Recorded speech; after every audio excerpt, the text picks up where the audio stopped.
To kick off the start of 2023, the channel automation team participated in a panel at San Diego's LeadGen World, one of the largest lead-generating conventions on the west coast of the United States. We happily met with other industry experts specializing in compliance and new technologies. Our leader Vic Sun weighed in on the Battle of AI Supremacy panel, joined by Verse.io's leader Paul Love. Everybody else is sending text messages that you have to read. Our text messages, you get to play them and watch them. We're one of the only companies in the US that provides video and a focus on video on pretty much every channel imaginable, including text messaging. And so you get better conversion. What are my thoughts on the current state of lead generation?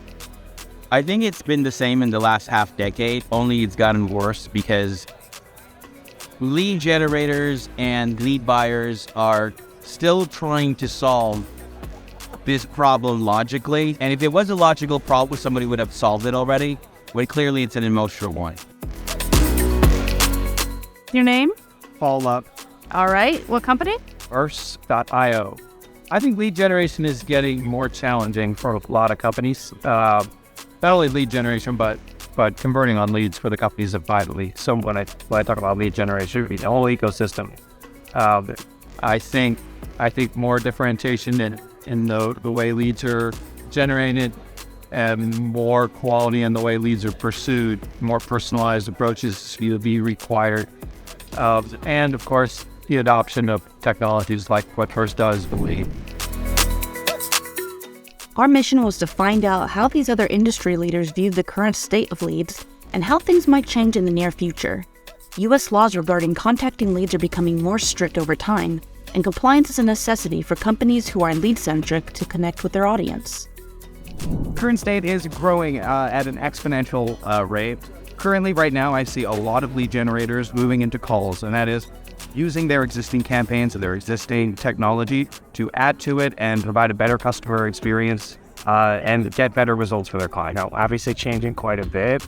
Being in the digital space, working at TikTok, we have really tried to adapt and add in a bunch of products and services that tailor to B2B. Putting a big emphasis on lead gen in 2023. Specifically, we have a global team that's putting a lot of resources, that has a lot of focus, and they're innovating and they're improving their product. They're putting a lot of resources into this team, and we know that we're going to continue to increase alphas and betas, specifically on like zip code targeting. We're improving our signals to make sure that our lead quality is getting higher. And then the one thing in particular that I'm really excited about is they're creating a server-to-server CRM integration. That way we get better understanding on how we can communicate between CRMs and the TikTok platform, so you get better qualified leads. That's definitely going to increase not only the quality, but obviously the quantity. So a lot to be excited about. Leads right now and in the future are inherently risky.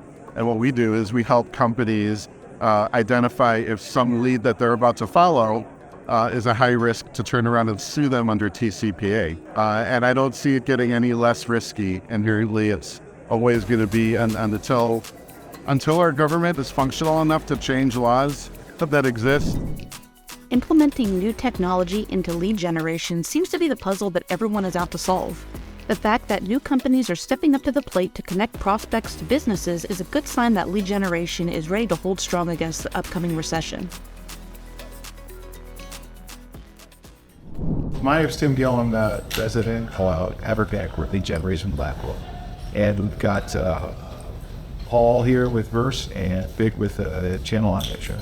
8,000 marketers, and 98% of them said that they were going to use AI tools. Pretty soon, it's going to be to the point to where if your businesses aren't based on machine learning, you're not going to be competitive in the market space. You're really just, it's going to be like comparing dial-up to fiber. The process of speed, the information, it's just not good. But we definitely fall into the AI bucket. We're an SMS-based platform, and it's primarily used to engage leads, but there's many other use cases as well. And the high-level challenges that we're solving for our customers are helping them convert more leads into sales, more leads into appointments, more leads into phone calls, whatever intermediary step it is that they want That's generally what they're using our platform for. The other challenges that we solve for them are tied to cost savings. The cost of using AI for some of the grunt work that's associated with lead follow-up is a fraction of the cost of a lot of human structures that would be doing the same thing. Enable the people on those teams to spend the majority of their time doing what they're good at and what's much more enriching part of their jobs. I found that the Frankenstein of apps.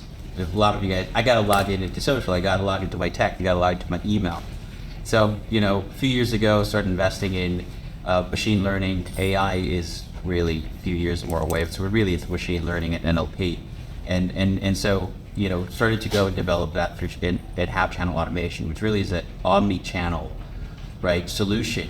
But really, if I were to be asked, as lead buyers and lead generators in here, okay, why should you listen to what we have to talk about here? Really is about conversion, right? For the people who are selling the leads, how many of you guys want to sell more leads? Rhetorical question. That's what you guys want. How many of you guys want to have less emails saying your leads suck? You've been selling me bunk and I can't convert on them. And the ones who are actually buying the leads, they're like, well, how do I convert all these things? And so that's what we do. We're the only platform in home services that I know of that focuses on video messaging. So while everybody's reading your text messages or whatever you send, people are playing our messages. We work with, one or two lead generators who have the videos to basically go, once they collect the lead, they want to be able to go and show a video so that it will be stickier, right? Set the expectation. If you're a lead buyer and you're buying these leads, then you get to watch a video, an intro, set the expectation, engage them. We're also the only platform in the industry when it comes to appointment setting that provides your .ics file. So that basically is the calendar reminder. So in one click, whoever's scheduling your appointment, it enters the mobile device. The problems in the world, especially in the lead generation, that continue to exist. If it was a logical problem, somebody would have solved it already. Vic and Paul highlight the importance of strategy over the traditional set and forget campaigns we're all familiar with. Instead of focusing on tech to take over the work for you, the companies that stand out are using tech to deliver unique and interesting content to their prospects. So our philosophy is that we're trying to solve something that's emotional. And that's where the videos, that's where the multimedia comes in. You need to be texting your customers, prospects, leads, whatever it is. It's not oversaturated yet like the other channels. And secondarily, AI by definition implies a lot of automation. And AI tends to be 24/7, 365. It's working all the time to keep conversations moving forward with the people that we want to talk to. AI is certainly at first, the way we look at AI is it's a way of having a conversation with somebody via text, mostly via text, that is authentic, that is helpful, that has the feeling of a human style conversation. Obviously, there is a bot behind there. There's a lot of technology behind there. In our case, it's human-assisted AI. So when our AI gets stuck and isn't sure how to respond, we'll have informed our human beings. We've got a whole team of concierge who come into the conversation to make sure it doesn't go off the rails. But this ability to pretty much make sure the conversations are always happening day and night and moving forward to whatever the desired outcome is, that's what we call SMS AI or conversational AI. My contention to all of this is that in home services in particular, companies don't have the buy-in. They don't know, they don't understand the technology. It's too complex. And when you talk about programming, right, it's about training. And there's a lot of that time and resources. And I think this is the problem that lead generators and lead buyers are trying to solve. They're trying to solve it in the level that it was created. And you have to solve it. How many trees are trained? So you're saying is that like the setup and maintenance that an individual has to do to calibrate the ones of that? Yep. That's right, because there is no AI yet, right? Like it's machine learning right now. Yes. That's programmatic. So that means it's going to be dependent on two pieces of things for the most part. Big data, which comes from the past. Okay. And so if you're interested as what is the problem with that, you can put all of that input into your machine learning, but big data comes from the past. It's not going to necessarily tell you what's in the future. Okay, it can reconfigure the information that's been put to you, but it doesn't dream, it doesn't have good ideas, it doesn't have creativity. right? And again, that's the logic part. And a lot of people are so keen on that. And so they're not ready for those pieces. The other piece of it is the time and the effort it takes to train. Just like who plays Pokemon here? I do. Nerds unite, okay? You gotta train your Pokemon. There's an investment that you have to do if you want it to feel like a human, right? If you want it to feel like, and then you'll see better conversion. When the research and development is done by their competitors, they get dominated. And so for me, it's really your content. You want better conversions, while your content and your research should be about the emotional parts of connecting with those leads or those customers that you want to turn into appointments or sales. Because you're not dealing with Homo economicus, which is on a spreadsheet that you can put down. You're dealing with Homo sapiens, which are people. Yeah, at the top of the funnel, and then you basically nurture them so they can get to the bottom of the funnel, which is conversion. And to choose my video, the video ties into that quotient tie in there that helps the funnel. Yeah. Rather than making basic text. It's really multimedia, right? So video, compelling images. I mean, we have national companies that they will send a photo on a text with a message about their salesperson coming out or a call center rep calling them, schedule an appointment. And that alone is why, at least one or two of these lead generators in the country is using our campaigns, right? Our platform, because they are able to get those people who fill out the form on your website to say, oh, this person is going to call me. This is what's going to happen next through multimedia without me reading it.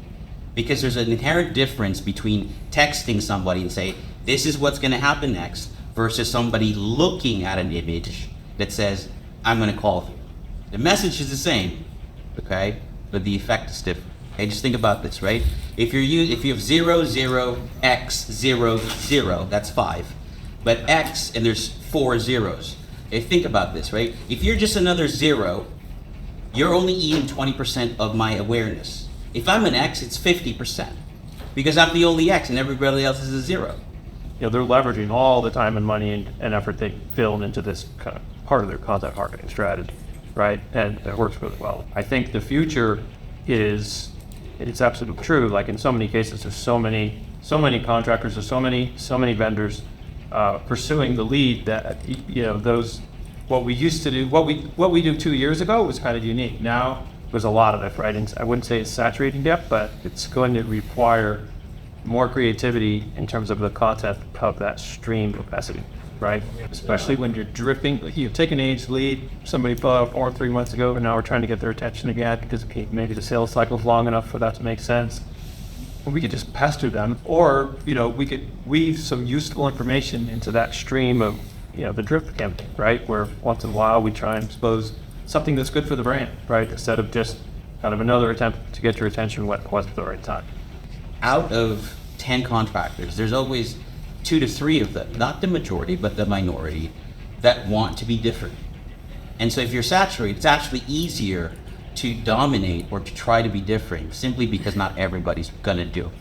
We're gonna have that particular, interest, because it is more work, right? There's that buy that you're gonna have to have. So if you're really truly interested in AI and conversion and content, then just understand you have to have that buy to be able to scale it. Otherwise, you're just somebody who is a casual enthusiast. You're not really interested in it to actually execute.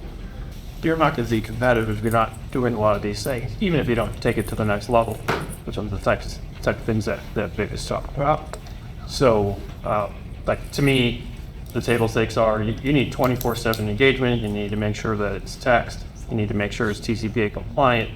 You need to make sure that it's flexible. You can have scripts, have lots of different use cases. The outcome, you need to find vendors that can basically weave their services into the infrastructure that can build.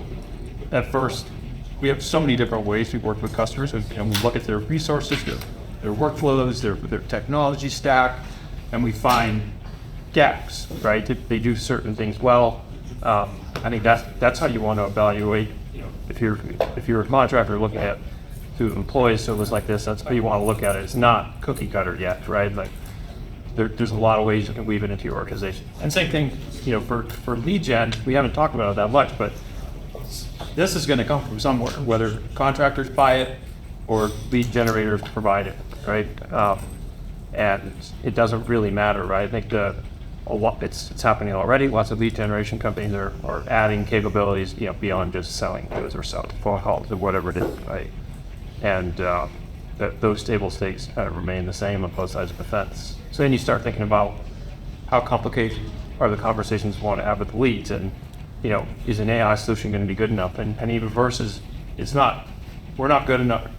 Without the human assistance, we're not good enough to handle every single conversation, right? So if it's important to a company that no conversations ever go off the rails, sometimes companies are willing to allow some of that, because compared to what they were doing before, even without perfection, it's way better than what they had in place. So it just, I think it's hard to determine what everybody should be asking them, but I think the most important thing is to look within, see what do you have. How far do you want these technologies to take the conversation? And some solutions just start the conversation and hand it off right away. Some solutions take it further.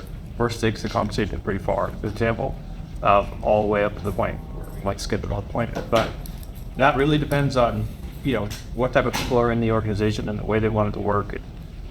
It gets complicated, right? And it's different for live leads than it is for age leads or for age lost week.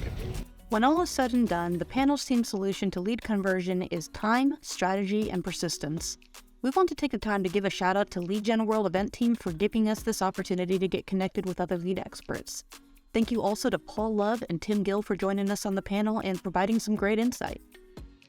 If you want better conversion on your leads and you find you're not getting the results you want from your current texting platforms, I encourage you to have a conversation with the channel automation team. We pride ourselves on working with your company's brand to give your prospects an experience they can watch instead of read.